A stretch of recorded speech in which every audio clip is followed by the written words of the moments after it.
سلام و درود. نظام آخوندی در حالی به دومین سالگرد هلاکت سلیمانی رسیده که همچنان پرونده انتقام سختش باز مونده و چشماندازی هم برای بسته شدنش وجود نداره.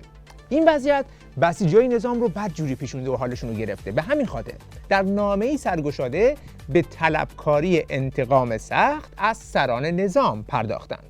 با توجه به گذشت قریب به 2 سال معلاسف پاسخ هموزنی به این جنایت خصمانه داده نشده است. دقیقاً به چه دلیلی پاسخ همتراز این جنایت داده نشد؟ همچنین شاهد این انفعال در برابر جنایت مشابه در مورد به شهادت رسیدن فخریزاده نیز هستیم. به نظر می رسد مسامحه نهادهای متولی جمهوری اسلامی در به سرانجام رساندن پرونده انتقام سخت موجبات جری‌تر شدن دشمنان را فراهم آورده است. طلبکاری بسیجی ها بی‌دلیل نیست، چون اگه یادتون باشه 2 سال پیش که تازه سلیمانی کتلت شده بود و اینا گرم بودن، سلامی عربده میکشید که انتقام سخت و پشیمان کننده میگیریم. انتقام میگیریم سخت، محکم، پشیمان کننده و تمام کننده. مطمئن باشید. به نظر میرسه که اولین کسی که پشیمون شده خودشه که این حرفو زده، چون الان بعد از 2 سال نه تنها اثری از اون انتقام سخت نیست، بلکه معلوم شد که انتقامه رو این وسط مسطا گرفتن، بسیجی‌ها نگرفتن. شاید هم اصلا بسیجی‌ها رو گرفتن. شهید سلیمانی هم در زمان زنده بودنش استکبار رو شکست داد، هم با شهادتش شکست داد. تا اون زمان مهمترین سیلی با آمریکا همین حرکت مردمی عظیمی بود که انجام گرفت. بعدم که خب برادرای سیلی زدن، لکن سیلی سخت‌تر اول که میگه همون مرگ سلیمانی شکست آمریکا بود، یعنی اصلا آمریکاست که این وسط شکست خورده، ما نفهمیدیم. اگر هم قرار باشه کسی انتقام بگیره، آمریکا باید انتقام بگیره که شکست خورده. از طرف دیگه هم از انتقام سخت کشیده به سیلی سخت. سیلی سخت رو میگه برادران زدن و بعد به شیوه ماسمالیزیشن روش وای نمیسته، رد میشه میره. نه اسمی از عین الاسد میاره، نه 200 تا کشته، نه چند تا موشک زدن و اینا. یعنی خودش هم قبول داره که اون هیچ چی نبوده. همون عین الاسدی که اون زمان حاجی زاده براش کنفرانس مطبوعاتی میذاشت. حالا ممکنه در اینجا حتما کشته‌های زیادی هم دادن، حالا من در ادامه توضیح خواهم داد. ببینید بعد از این عملیات حداقل 9 سورتی هواپیمای 330 مجروح از اینجا تخلیه کردن به اردن و رژیم صهیونیستی. علت این که از این قضیه سری رد میشه اینه که تنها قربانیان اون سیلی سخت مسافران هواپیمای اوکراینی بودن. و اما سیلی سخت‌تر رو گوش کن. لکن سیلی سخت‌تر عبارت است از غلبه نرم افزاری بر هیمنه پوچ استکبار. پس از انتقام سخت رسیدیم به غلبه نرم افزاری. یعنی اینقدر مثلا براش ایمیل بزن که استکبار اینباکسش پر بشه، وقتش گرفته بشه. بسیجی دیگه سقفش همینه، بیشتر از این دنبال چیزی نباش. البته امسال برای دست به سر کردن بسیجی‌های پیش خورده این انتقام نرم افزاری رو یک مقدار دودن بهش اضافه کردن تا بهینه بشه. ایده خلاقانه‌شون این بار این بود: آتش زدن سفارت آمریکا در بغداد. منتها بیلبوردی. تا نبینین باور نمی‌کنین. بله، اینجا سفارت آمریکا در بغداده که بسیجی‌های عراقی نظام دارن سیم کارداراشو جمع میکنن، روی دیواراش هم دارن شعار نویسی میکنن. بعد در اینجا تهاجم صورت میگیره با پرتاب سنگ و سفارت رو جر میدن، آتیش میزنن. این که فقط پارچه کهنه بود، شعاراشون هم سوخت که. ولی در چوبیه رو بر میداره. به این میگن غنیمت. تا حالا هیچکس از پارچه‌ها از سفارت آمریکا اینجوری انتقام سخت نگرفته بود. از یه طرف مثل چی میترسن که با آمریکا در بیفتن، چون اون دفعه آخری که روی کیوسک نگهبانی سفارت واقعی آمریکا یه خط کشیدن همانو ترکیدن قاسم همان. از طرف دیگه هم باید یه پاسخی بالاخره به این بسیجی‌ها بدن دیگه. نتیجهش میشه حمله به ماکت. کلا تو این وضعیت پتال نظام صنعت ماکت زنی خوب رونق گرفته. روش کم هزینه و بی خطریه دیگه. با اقتصاد مقاومتی هم میخونه. میری وسط بیابون، چند تا فرمون سیمان میریزی، میگی این ماکت 1 و 1 دشمنه. بعد چند تا موشک میزنی، سیمانا رو میتر کنی، نه سیخ میسوزه نه کباب. آزمایش را آغاز کنید. علت اینکه این پاسداره اینقدر از پرتاب موشک ذوق کرده اینه که برای خودشونم غیر منتظره بود که یک موشک با فرمان سلامی واقعا پرواز کنه. چون معمولا همه جا وقتی موشک به هدف اصابت میکنه خوشحالی میکنن. اینا نه، همین که موشک رفت هوا براشون کافیه، دست میزنن. البته بی‌دلیل هم نیست، چون توی هر مانورشون همیشه 1-2 تا موشک هستن که بقیه رو قال میذارن.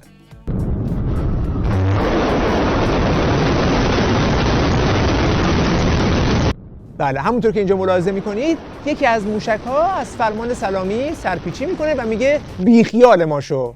یه بار دیگه نگاه کنید، همه میرن، یکی جا میمونه. حالا با همین موشک جا مونده ببینید که چه اولدرم بلدرمی میکنه. آزمایش امروز یک پیام بسیار واضح و آشکار داشت و اون هم یک هشدار جدی واقعی به تهدیدات مقامات رژیم صهیونیستی است که مراقب اشتباهات و خطای خود باشند. اگر دست از پا خطا کنند دستهاشون رو قطع خواهیم کرد. دست از پا خطا کنن؟ هر روز دارید تو سوریه چپ و راست میخورید، دم بر نمیارید. تازه کار به جایی رسیده که بشار اسد هم برای اینکه بندرهاش ویران نشه داره پاسدارهای قدس رو بیرون میکنه. مثلا در همین سوریه ما نفت سوریه رو تامین میکنیم در حالی که هیچ کسی کمکش نمیکنه. درسته؟ در اونجا ما برای تامین نفت سوریه تا حالا بنابر ادعای اسرائیلی 12 کشتی ما رو اسرائیلی علیهش عملیات انجام داد. یعنی 4 تا کشتی رو کماندو روش فرستادن، عملیات ضربتی زدن و مخازن نفتشون چیز کردن فلان کردن و غیره. خب در خود بنادر سوریه و در لنگرگاه سوریه اسرائیلی‌ها پهپاد می‌فرستن کشتی ما که رفته اونجا نفت خالی کنه میزنن. پس اینم از وضعیتتون توی سوریه. پس موشک فقط برای دلخوش کنه که در عالم واقع کارایی نداره.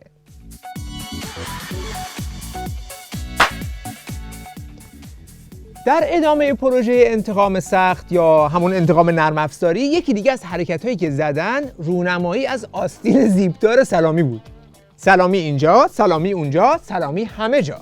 دومین سالگرد شهادت شهید سپهبد حاج قاسم سلیمانی و هموزمان شهیدش این اتفاق در سپاه پاسداران انقلاب اسلامی و در دانشگاه علوم پزشکی بقیت الله رقم خواهد خورد و باز اینو عرض میکنم که حضرت آقا فرمودن میگیرم. انشاءالله به این ایام توجه داشته باشیم و صلوات خلق کنیم. اولا اینکه هلاکت سلیمانی چه ربطی به واکسن داره؟ قرار بود انتقام از آمریکا بگیرید، نه از آستین سلامی. بعد الان چه وقت رونمایی از آزمایش فاز 3 واکسنه؟ مگه خودتون مدعی نیستید که میلیون واکسن خارجی وارد کردید؟ همه دنیا هم که الان دارن دوز 3 واکسنشون رو میزنن، ورزشگاهاشون رو باز کردن. کی میاد الان با آزمایش فاز 3 واکسنش اینجوری شو آف کنه؟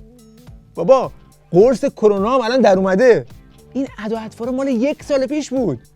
اون زمان که سلامی داشت ویروس 2 قطبی رو میداشت تو خشاب مستعان، بقیه دنیا داشت آزمایش واکسنش رو تمام میکرد. بعد اگر میخوای واکسن کار کنی دیگه چرا دادار دودور راه میندازی؟ اگر میخوای با واکسن داخلی شو آف کنی دیگه فرمانده سپاه چه ربطی واکسن داره؟ یا این یارو خیلی حسین دوربینیه یا خیلی احمقه یا هم هر دو. اگرم فرمانده سپاه رو آوردی چرا مثل آدم واکسن نمیزنی؟ این چه مدل واکسن زدنه که بسیجه خودتون رو هم مسئله دار کرده؟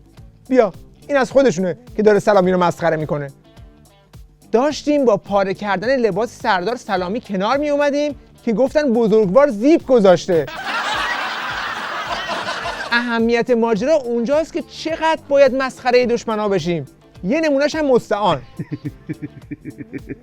حالا همه این سوتیا کم بود، توی این شلمشوربا گفتن یه ماهواره بفرستیم فضا، شاید این یه دردی دوا کنه و بسیجی‌ها رو دلخوش کنه. در یک پایگاه فضایی قرار است یک پرتاب مهم انجام شود. این سکوی پرتاب حدود 3 سال زمان برده شده تا ساخته بشه. 3، 2، 1 آتش! و این لحظه پرتاب ماهواره بر سیمرغ. حالا ببینیم که این موشکی که 3 سال روش کار کردن قرار بوده به کجا برسه. خب ماهواره بر سیمرغ یه ماهواره بر 2 مرحله‌ایه، در واقع با کلاستر یا خوشه‌ای کردن 4 موتور صفیر در مرحله اول توان حمل محموله ها رو از 50 کیلوگرم به 250 کیلو و ارتفاع رو از 250 کیلومتری به 500 کیلومتر دایروی ارتقا بده. پس میگه 3 سال کار کردیم که بعد از 250 کیلومتر با این یکی برسن به مدار 500 کیلومتر. حالا این بار تا کجا رفتن؟ 103 ثانیه تقریبا ما عملکرد مرحله اولمون رو داشتیم. بعد مرحله اولمون جدا شد، مرحله دوم تو شرایط خلا و بی‌وزنی شروع به کارش داشتیم و مرحله دوممون هم عرض کردم حدود 500 ثانیه پرواز داشت و ما رو به ارتفاع 470 کیلومتری رسوند و سرعت 7350 متر بر ثانیه که تو اون شرایط ما این 3 محموله‌مون رو به صورت همزمان جدا کردیم. پس خودش داره اذعان میکنه که به مدار 500 کیلومتر نرسیدن، تو همون 470 کیلومتری ماهواره رو آزاد کردن. ناسا هم اعلام کرد بعد از پرتاب موشک رژیم هیچ شیئی در مدار دیده نشده. خبرنگار خبرگزاری سپاه هم توییت زد که این که گفتن موفق بوده فقط پرتابش موفق بوده، ولی به اون ارتفاعی که میخواستن نرسیده چون سرعتش کم بوده. پس سوالی که باقی میمونه اینه که سرنوشت اون ماهواره‌ها چی شد که اون بالا آزاد کردن؟ بله؟ روستای شهردراز تو بلوچستان؟ مگه این قرار نبود که از جو رد بشه؟ بیا واجه مروت شهدرا الله داد یه ماهواره و تیرکمان یرگیتش ولی بلش برمه کرتی ماشما کاسپیت مانکو گوه کان بدا دیگه شکو پنجره کنی ما آدم فضایی هم تو واجه شکی آدم فضایی بوده همشی آدم اش چوکه وار تو چنا آنی بودی مردم کیلوی بای کو چی ناموفق بود تزانی احتمالاً ماواری ساعت 30 میل چیه متعارض. خب به نظر میرسه که این ورژن از انتقام سختم خیلی موفق نبود و فقط یه هیجانی برای مردم فقیر این روستا ایجاد کرد.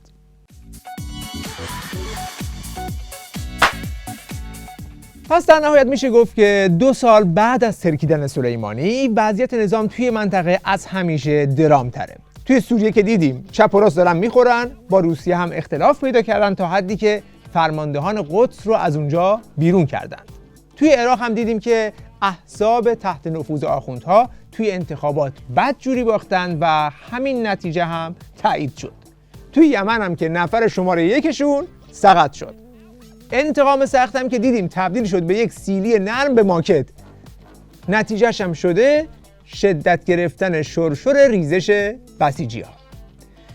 پس تنها انتقامی که در تقدیره انتقام ملت از این نظامه که هر روز نزدیکتر میشه.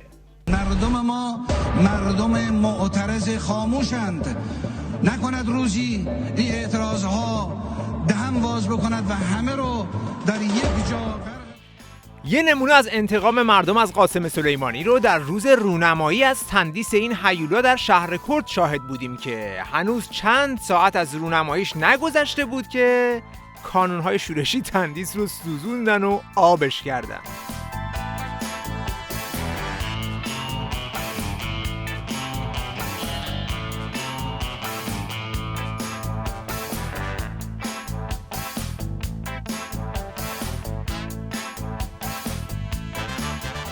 من احساس خطر میکنم، یک مقداری نگران هستم. اوضاع از اون چیزی که فکر میکنیم خرابتر هست. ما بخواهیم انتقام بگیریم از شماها از روز اول انقلاب تا حالا شما همه چیز رو نابود کردید. صحیح. و حالا نوبت نابودی شما. نوبت نابودی شماست. وقت بخیر و خدا نگهدار.